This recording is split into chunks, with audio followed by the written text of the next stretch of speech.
எங்க சிஎம் சாரே super strategy நீங்க ஃபாலோ பண்றது. Tamil Nadu people sentimental idiots. ஒரு ப்ராப்ளம்னா அதை பத்தி பேசிட்டு நெக்ஸ்ட் இன்னொரு ப்ராப்ளம் வந்துச்சுன்னா அதை பத்தி பேச போயிடுவாங்க, இதை மறந்துடுவாங்க அப்படின்ற ஸ்ட்ராட்டஜி உங்களோட இது. தமிழ்நாடு பீப்புள் சென்டிமெண்டல் இடியட்ஸ் தான்.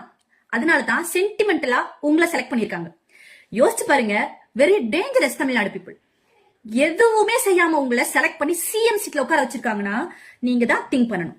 ஏன்னா அவங்க எதிர்பார்த்த மாற்றத்தை நீங்க கொடுக்கல அப்படின்னா உங்களோட நிலைமை என்ன ஆகும்னு சிந்திச்சு பாருங்க.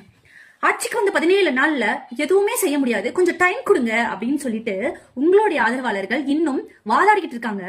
ஆனா 200 யூனிட் கரண்ட் ஃப்ரீன்னு சொல்லிட்டு கரண்ட் கட் பண்ணியாச்சு. விவசாயிகளுக்கு கொடுக்கிற கடன் முழுவதும் தள்ளுபடின்னு சொல்லிட்டு இப்போ காவேரியில தண்ணி வராம இருந்துட்டா எப்படி விவசாயம் பண்ணுவாங்க, அதான் தூக்கி தலையில போட்டா இத பத்தி மறந்துடுவாங்க அப்படின்னு. இல்ல சார், சூப்பர் ஸ்ட்ராட்டஜி ஃபாலோ பண்றீங்க சார்.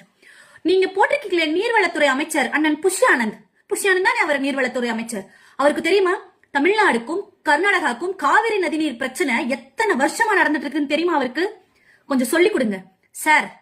நாங்களா இருக்கோம். தமிழ்நாடு சிஎம்மா நீங்க வந்துட்டீங்கன்றதுனால நீங்க உங்களுடைய ஒப்புதலோட அணை கட்டுனா தமிழ்நாட்டுல என்ன மாதிரியான நிலவரம் இருக்கும் அப்படின்னு நீங்களும் பாருங்களே. இத்தனை காலமா போராடிட்டு இருக்கிற ஒரு விஷயத்த, கோர்ட்ல ஸ்டே வாங்கி தடுத்துக்கிட்டு இருக்கிற ஒரு விஷயத்த வந்த 17 நாள்ல ஒப்புதல் கொடுத்திருக்கீங்க போல இருக்கு. வெகு வேகமா அங்க வேலை நடந்துட்டு இருக்கு சார். தமிழ்நாடு பீப்புள் இருக்கும், தமிழ்நாடு போராடும், தமிழ்நாடு வெல்லும்.